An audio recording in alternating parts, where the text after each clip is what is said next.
ನೋಡಿ, ನೀವು ಬಹುಪಾಲು ಮಾಧ್ಯಮಗಳಲ್ಲಿ ಈಗ ಬಿಜೆಪಿಯವರು 55 ಕಾಂಗ್ರೆಸ್ ಶಾಸಕರ ಪಟ್ಟಿ ಮಾಡವ್ರೆ. ಬಿಜೆಪಿ ಲೀಸ್ಟ್ನಲ್ಲಿ ಆ 55 ಕಾಂಗ್ರೆಸ್ MLAಗಳು, ಬಿಜೆಪಿ ಹೈಕಮಾಂಡ್ನಿಂದ 55 ಕಾಂಗ್ರೆಸ್ ಶಾಸಕರ ಲೀಸ್ಟ್, ಕಾಂಗ್ರೆಸ್ನ 55 ಶಾಸಕರ ಟಾರ್ಗೆಟ್ ಆದ್ರ ಬಿಜೆಪಿಯಿಂದ 55 ಕೈ ಶಾಸಕರು ಲೀಸ್ಟ್. ಕಾಶಪ್ಪನವರ ಹೊಸ ಬಾಂಬ್. ವಿಶೇಷ ಅಂದರೆ ನಿಮ್ಮ ಲಯನ್ ಟಿವಿ ಗುರುವಾರವೇ ಈ ಸುದ್ದಿಯನ್ನ ಬಿತ್ತರಿಸಿತ್ತು. ಗುರುವಾರವೇ ನಿಮ್ಮ ಲಯನ್ ಟಿವಿ ಈ ಭವಿಷ್ಯವಾಣಿ ನುಡಿದಿತ್ತು. ಆದರೆ ಇವತ್ತು ಅದೇ ಆಗ್ತಿದೆ. DK ಶಿವಕುಮಾರ್ ಅವರು ಮತ್ತು ಅವರ ಟೀಮ್, ಅವರ ಹಿಂದಿರುವಂತಹ ಈ ಕಾಂಗ್ರೆಸ್ ಪಕ್ಷದ್ದೋ ಹೊರಗಿನ ಪಕ್ಷದ್ದೋ ಯಾವುದೋ ಟೀಮ್ ಬಲವಾಗಿ ಕೆಲಸ ಮಾಡ್ತಿದೆ.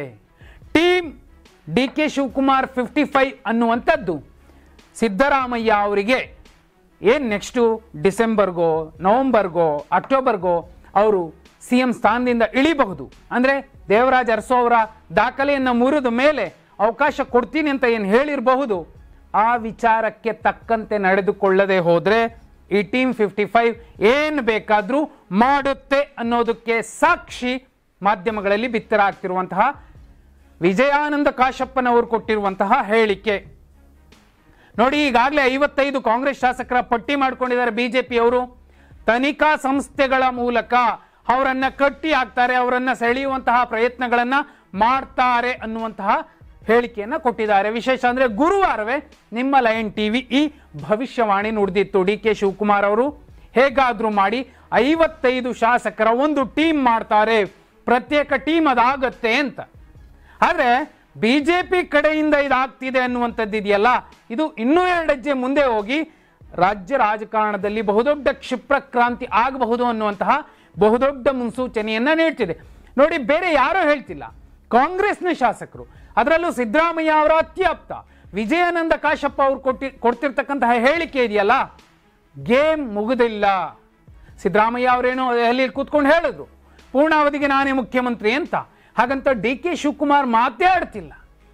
DK ಶಿವಕುಮಾರ್ ಅವರ ರಾಜಕಾರಣದ ಹಿನ್ನೆಲೆ, ರಾಜಕಾರಣಕ್ಕೆ ಬರೋದಕ್ಕಿಂತ ಮುಂಚಿನ ಹಿನ್ನೆಲೆ ಎಲ್ಲವನ್ನೂ ಕೂಡ ಲೆಕ್ಕ ಹಾಕಿ ತಾಳೆ ಹಾಕಿ ನೋಡಿದ್ರೆ ಟೀಮ್ 55 ಅನ್ನುವಂಥದ್ದು 55 ಜನರ DK ಟೀಮ್ ಅನ್ನುವಂಥದ್ದು, DK ಬಣ ಅನ್ನುವಂಥದ್ದು ಏನ್ ಬೇಕಾದರೂ ಮಾಡುತ್ತೆ. ಇದಕ್ಕೆ ಪೂರಕವಾಗಿ ಮತ್ತೊಂದು ಎಕ್ಸಾಂಪಲ್ ನಿಮಗೆ ಕೊಡಬೇಕು. ಶುಕ್ರವಾರ ರಾಜ್ಯದಲ್ಲಿ ಕೇಂದ್ರ ಸರ್ಕಾರದ ಅತ್ಯಂತ ಪ್ರಭಾವಿ ವ್ಯಕ್ತಿ ಬಂದಿದ್ರು, ಸಚಿವರು ಬಂದಿದ್ರು, ಬೆಂಗಳೂರಲ್ಲೇ ಬೀಡು ಬಿಟ್ಟಿದ್ರು.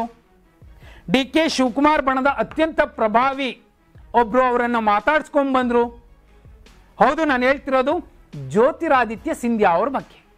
ಈ ಹಿಂದೆ ಮಧ್ಯಪ್ರದೇಶ ಸರ್ಕಾರದಲ್ಲಿ ಇಂಥದ್ದೇ ಇಂಟರ್ನಲ್ ವಾರ್ ಆದಾಗ ಇದೇ ಜ್ಯೋತಿರಾದಿತ್ಯ ಸಿಂಧ್ಯಾ ಅವರ ಶಾಸಕರು ಬೆಂಗಳೂರಿಗೆ ಬರ್ತಾರೆ ಅನ್ನೋ ಸಂದರ್ಭದಲ್ಲಿ ಅವರನ್ನ ಕಾಪಾಡಿದ್ದು, ಜತನ ಮಾಡಿದ್ದು, ಅವರಿಗೆ ಎಲ್ಲ ಶಕ್ತಿ ಕೊಟ್ಟಿದ್ದು, ರಕ್ಷಣೆ ಕೊಟ್ಟಿದ್ದು ಇದೇ DK ಶಿವಕುಮಾರ್ ಅವರು. ಇದೀಗ DK ಶಿವಕುಮಾರ್ ಅವರಿಗೆ ಆ ಸಮಸ್ಯೆ ಬಂದಿದೆ. ಆ ಸಮಸ್ಯೆ ಬರೋ ಸಮಯಕ್ಕೆ ಸರಿಯಾಗಿ ಜ್ಯೋತಿರಾದಿತ್ಯ ಸಿಂಧ್ಯಾ ಪ್ಲಾನ್ ಆಗಿತ್ತೋ ಬಿಟ್ಟಿತ್ತೋ, ಕಾಕತಾಳೀಯ ಇರಬಹುದು, ಆದರೆ ಬೆಂಗಳೂರಲ್ಲಿದ್ರು ಜ್ಯೋತಿರಾದಿತ್ಯ ಸಿಂಧ್ಯಾ.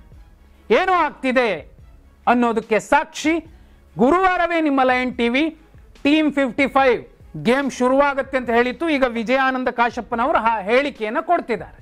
ಇದರ ಜೊತೆಯಲ್ಲಿ ಶನಿವಾರ ಮತ್ತೂ ಒಂದು 2 ಹೆಜ್ಜೆ ಮುಂದೆ ಹೋಗಿ DK ಶಿವಕುಮಾರ್ ಅವರು ಪ್ಲಾನ್ ಮಾಡ್ತಿರಬಹುದು ಅನ್ನೋದಕ್ಕೆ ಪೂರಕ ಸಾಕ್ಷಿ DK ಶಿವಕುಮಾರ್ ಅವರು ದೇವರ ದರ್ಶನಕ್ಕೆ ಅಂತ ಶಿರಡಿಗೆ ಹೋಗಿದ್ದಾರೆ. ಮಹಾರಾಷ್ಟ್ರದಲ್ಲಿದ್ದಾರೆ. ಮಹಾರಾಷ್ಟ್ರದಲ್ಲೂ ಕೂಡ 2 ಕೇಂದ್ರ ಸಚಿವರು ಶನಿವಾರ ಇದ್ರು. ಎಲ್ಲೋ ಏನೋ ಡೌಟ್ ಹೊಡಿತಿದೆ. DK ಶಿವಕುಮಾರ್ ಅವರು ಸುಮ್ಮನೆ ಕೂರೋರಲ್ಲ, ಅದು ಗೊತ್ತು. ಆದರೆ ಹಾಗಂತ ಈಗೇನು ಟೈಮ್ ಇದೆ ಡಿಸೆಂಬರ್ ತನಕ, ಅಲ್ಲಿ ತನಕ ಒಂದು ಸೆಕ್ಯೂರ್ ಮಾಡಿಕೊಳ್ಳುವಂತಹ, ಯಾಕಂದರೆ ಸಿದ್ದರಾಮಯ್ಯ ಅವರು ಚೆಕ್ಮೆಂಟ್ ಹೇಳಿಕೆ ಇಟ್ಟು ನಂದಿ ಬೆಟ್ಟದಲ್ಲಿ ದೆಹಲಿಯಲ್ಲಿ, ಅದಕ್ಕೆ ಪರ್ಯಾಯವಾಗಿ ಅದರ ನಂತರದ ಮೂವ್ ಏನು ಮಾಡ್ತಾರೆ DK ಶಿವಕುಮಾರ್ ಅವರು, ಯಾವ ದಾಳವನ್ನು ಉರುಳಿಸ್ತಾರೆ, ಆ ಕೆಲಸ ನಾಜೂಕಾಗಿ ಸೈಲೆಂಟ್ ಆಗಿ ನಡೀತಾ ಇದೆ.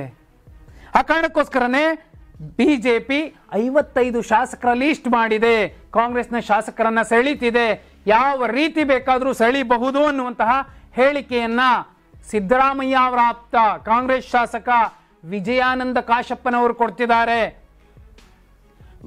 ಇನ್ನೊಂದು RSS ಮತ್ತು ಬಿಜೆಪಿಯ ವಾಟ್ಸಪ್ ಗ್ರೂಪ್ಗಳಲ್ಲಿ ಬಿಜೆಪಿ ಬಾಹ್ಯ ಬೆಂಬಲ ಕೊಟ್ಟಾದ್ರೂ DK ಶಿವಕುಮಾರ್ ಅವರಿಗೆ ಅವಕಾಶ ಮಾಡಿಕೊಡುವಂತಹ ಸಾಧ್ಯತೆಗಳಿದೆ. ಸಿದ್ದರಾಮಯ್ಯ ಅವರಿದ್ರೆ ಬಿಜೆಪಿಗೆ ಬಹುದೊಡ್ಡ ಲಾಸ್ ಆಗಬಹುದು 2028ರ ಚುನಾವಣೆಯಲ್ಲಿ.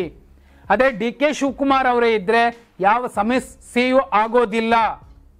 ಇದೇ ಕಾರಣಕ್ಕೋಸ್ಕರನೇ DK ಶಿವಕುಮಾರ್ ಸಾಫ್ಟ್ ಹಿಂದುತ್ವದ ಒಂದು ಪ್ರಯೋಗದಲ್ಲಿ ತೊಡಗಿದ್ದಾರೆ. ಕುಂಭಮೇಳಕ್ಕೆ ಹೋಗ್ತಾರೆ, ದೇವಸ್ಥಾನಗಳಿಗೆ ಹೋಗ್ತಾರೆ, ಲಿಂಗಾಯತ ಪ್ರತ್ಯೇಕ ಧರ್ಮ ನಾವು ಮಾಡಿ ತಪ್ಪು ಅಂತ ಹೇಳ್ಕೊತಾರೆ, ಬೇಜಾನ್ ಮಠಮಾನ್ಯಗಳಿಗೆ ಹೋಗಿ ಬರ್ತಾರೆ. ಇವೆಲ್ಲವೂ ಕೂಡ DK ಶಿವಕುಮಾರ್ ಅವರು ಸಾಫ್ಟ್ ಹಿಂದುತ್ವವನ್ನು ತೋರಿಸೋ ಮೂಲಕ ಬಿಜೆಪಿ ಜೊತೆಯಲ್ಲಿ ಬೇರೆ ಪ್ರಯೋಗಕ್ಕೇನಾದರೂ ಇಳಿಬಹುದಾ?